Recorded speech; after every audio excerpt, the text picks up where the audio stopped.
Greetings and welcome back to Room 303 in our Chats with Emily, as we are calling our readings through the poetry of Emily Dickinson contained within the Johnson edition. We are at poem 264, A Weight with Needles on the Pounds. This is a fascinating poem. The scholar David Priest has called this one of Emily's gloomiest pictures of life. It is a poem about torture. The needles that will be referenced here with the weight in pounds will in fact be a mechanism that she imagines of torture. In some ways, though, we're back to poem 193 that we've already studied. You guys remember this one? I shall know why when time is over and I've ceased to wonder why.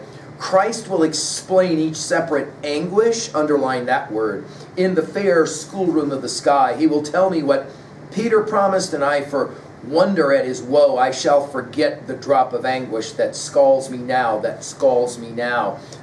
Her use of the word anguish is powerful, and I think is one of those things that makes this such a powerful riddle poem.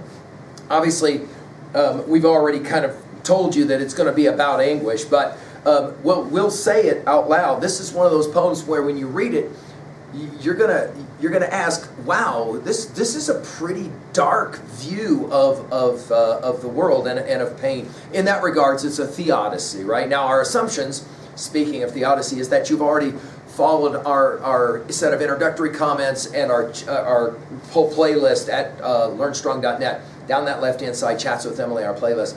If you did already join our set of introductory comments, you know that we talk about our big five. What does this text say about epistemology, what you can know, ontology, who you are, psychology, the study of the individual mind, sociology, the study of the collective mind, or the group mind. And then finally, that last of our big five is theodicy, the question of pain, sorrow, suffering, in the case of this poem, and 31 other poems, 32 other poems, the referencing of anguish itself. As we pick up this poem then, we'll play around with her word picture of a torture chamber.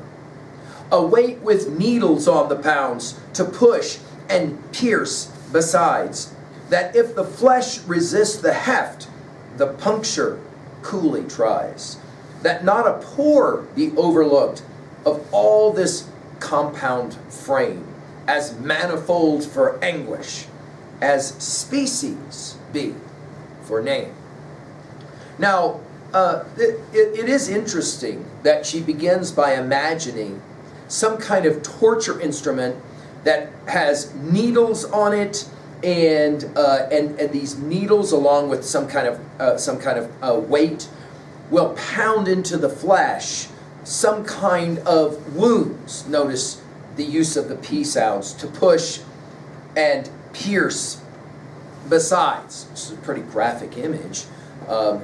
That if the flesh resist the heft, here heft meaning weight, and this takes us back to poem 258, the puncture coolly tries. In other words, she's imagining an instrument that constantly inflicts anguish, pain on others. And you would maybe ask, well, what kind of an instrument would that be? And her answer will be, oh, that's called life. That's called the life you live.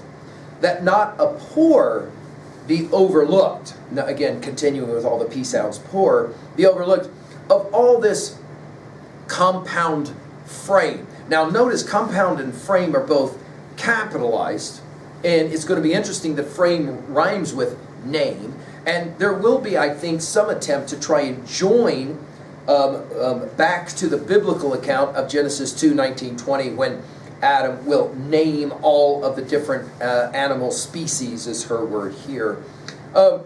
I think anguish is the key word here, as manifold for anguish. What is she saying about this frame, this compound frame? Well, in poem 263, it was flesh. That is to say, the body, right? In 32, as we said already, poems, she loves this word anguish. It is always going to be somehow emphasizing physical or metaphysical pain. In poem 1736, when we get there, she'll say it this way.